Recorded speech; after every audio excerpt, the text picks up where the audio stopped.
Hapa sasa tunatengeneza juisi ya embe pamoja na passion. Embe pamoja na passion. Passion zetu ni hizi hapa. Kwa hiyo tunaanza kuzisaga peke yake kwa sababu ukisaga pamoja na embe utatakiwa uchuje juisi, na sisi tunatengeneza smooth juisi.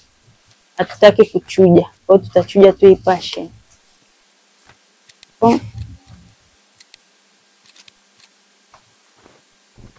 Hii ndio passion.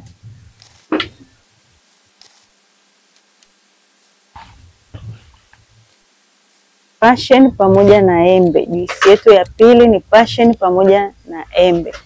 Tunajua matunda yana vitamini C nyingi, kwa hiyo inasaidia kwenye mambo mengi.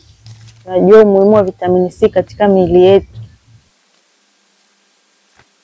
Inasaidia kama una mafua, una shida yoyote ya koo, juisi hizi zinasaidia. Passion yetu tunaisaga kwanza peke yake, afu baadaye tutachanganya na maembe. Maana hii passion tutaichuja. Naweka maji kidogo.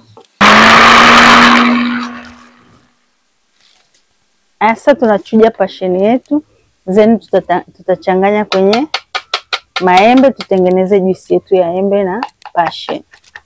Tayari shachuja. Sasa hapa naandaa embe kwa ajili ya kutengeneza juisi yetu ya embe pamoja na passion. Tunajua embe lina vitamini C, passion yenyewe ina vitamini C. Kwa hiyo hapa tunapata juisi tamu pamoja pia na inakuwa ni tiba lishe. Sasa naweka kwenye blender. Hii ni juisi ya embe, lakini itachanganya na passion kidogo ili kuleta ladha nzuri. Juisi hii ni tamu sana. Unaweza kunywa wakati wote.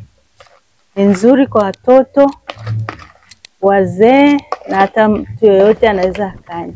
Yetu ya embe tunachanganya. Sasa hapa nachanganya na passion. Tunakumbuka hii passion tayari niliisaga, nikapata juisi ya passion, tunachanganya humo. Sasa nafunika blender yetu kwa ajili ya kuanza kusaga.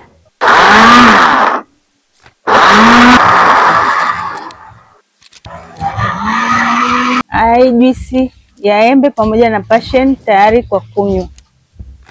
Ni nzuri sana, unaweza ukawapa watoto, ukawapa wagonjwa, wazee, ina ladha nzuri sana.